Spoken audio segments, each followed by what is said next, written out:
Doctor جمال نے جس طرح کہا کہ ہم تو ہیں عنوان، اصل داستان آپ ہیں. تو جب بھی آپ کوئی کتاب دیکھیں گے، اگر اس کا جلد خوبصورت ہو تو آپ سے خرید لیں گے. اچھا، خریدنے کے بعد جب آپ اس کا پہلا اور دوسرا پیج پڑھیں گے تو آگے کی ساری چیزیں اسی پہ ڈپینڈ کرتی ہیں.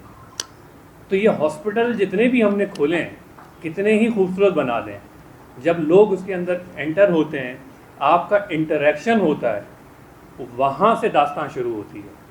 خوبصورتی تو عنوان تو بہت ہی اچھا ہوگا، بہت اچھی سی بلڈنگ بنی ہوئی ہے، لیکن جس طرح آپ بات کریں گے، وہ داستان جو آپ لکھیں گے پہلی انٹریکشن سے، وہ یاد رہے گی ہمیشہ.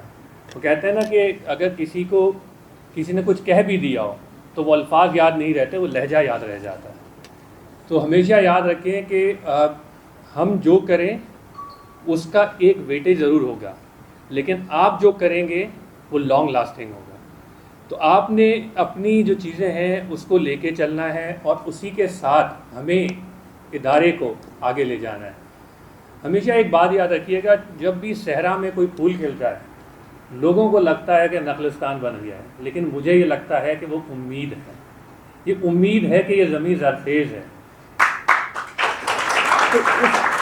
تو اس امید میں جب ہم یہ کہتے ہیں نا کہ ایک ادارہ قائم ہوا ہے، تو ایک ادارہ، ہم S I C H N میں ہیں، ہم S I C H N کی تعریف کرتے ہیں، لیکن یہ جو چیز ہم نے دیکھی ہے S I C H N کے کھلنے کے بعد، اس کی اگزامپل میں دوں گا سوبراج ہاسپٹل میں. سوبراج ہاسپٹل میں آپ دیکھیں، جب ہم سٹارٹ ہوئے انہوں نے بھی اپنی چیزوں کو بلڈ اپ کرنا شروع کیا، انہوں نے بھی اپنے آپ کو امپروو کرنے کی کوشش کی.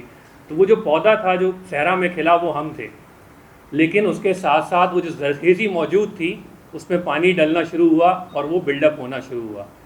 یہی کام آپ کا S I C H N Larkana کے اندر بھی ہوا، یہی کام آپ کا نواب شاہ کے اندر بھی ہوا، یہی کام جامشوروں میں بھی ہو رہا ہے. ٹھیک ہے، تو جہاں جہاں ہم گئے ہیں تو وہ ہم شاید پانی بنے ہیں اس زرخیز زمین کے لیے، اور وہ بلڈ اپ ہونا شروع ہوئی ہے. تو میری ہمیشہ یہ خواہش رہی ہے کہ آپ لوگ جب بھی کسی سے ملیں تو بس سر جھکا کے اور اخلاق سے ملیں. جب آپ یہ کام کریں گے تو باقی سارے مسئلے حل ہو جائیں گے. کسی سے انٹریکشن میں اگر آپ بد کلامی یا لہجہ تلخ رکھیں گے تو آپ کتنا ہی اچھا کام کر لیں، اس کا اثر زائل ہو جائے گا. تو کلوزنگ ریمارکس میں صرف یہ کہوں گا آپ لوگوں سے کہ اپنے اخلاق کو سربلند رکھیں، پرچم خود بخود سربلند ہو جائے.